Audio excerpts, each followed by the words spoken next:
தெனாலிராமன் கதைகள் 1 பழைய பனம்பழம்தானே. ஒரு சாதாரண ஏழை குடும்பத்தில் பிறந்தவன்தான் அவன். ஆனால் இயற்கையிலேயே புத்திசாலி பையன்.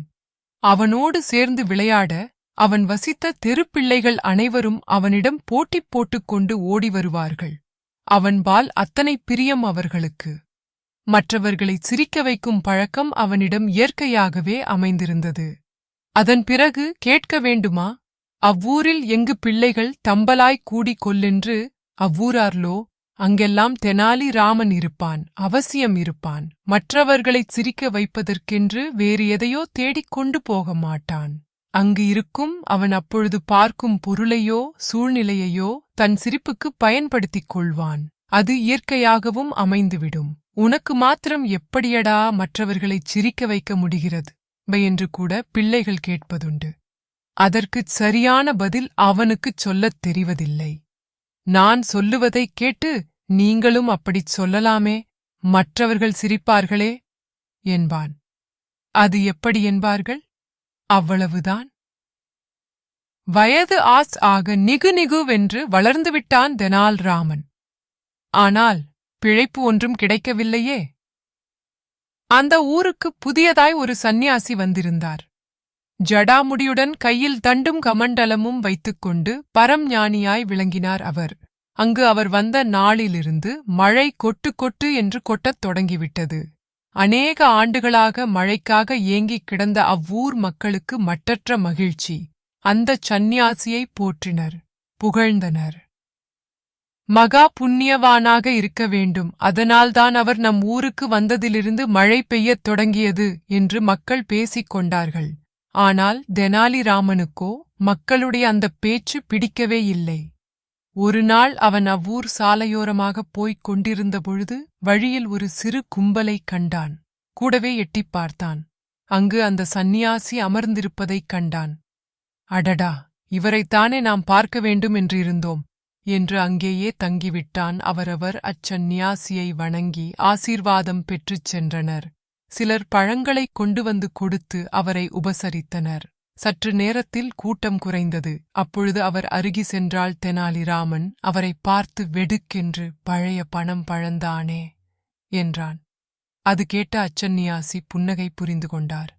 எதற்காக இப்படி கேட்கிறான் இந்த பையன் என்று யோசித்துப் பார்த்தார்.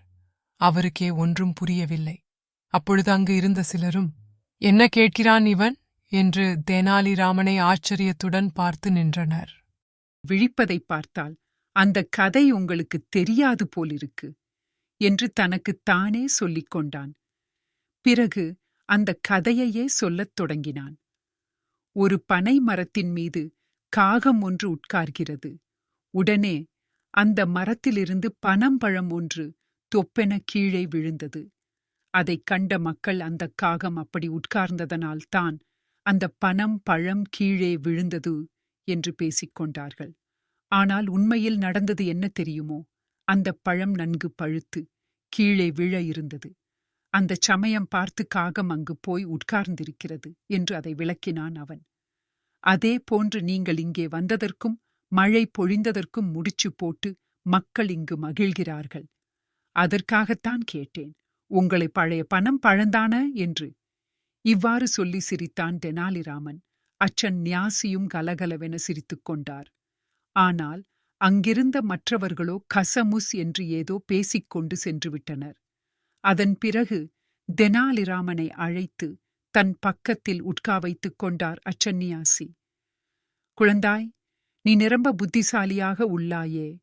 மகா காளியின் ஆசீர்வாதத்தைப் பெற்றால் இன்னும் திறமைசாலியாக ஆவாய் என்று அவன் முதுகை தன் கையினால் அன்பாய்த் தடவிக் கொடுத்தான்.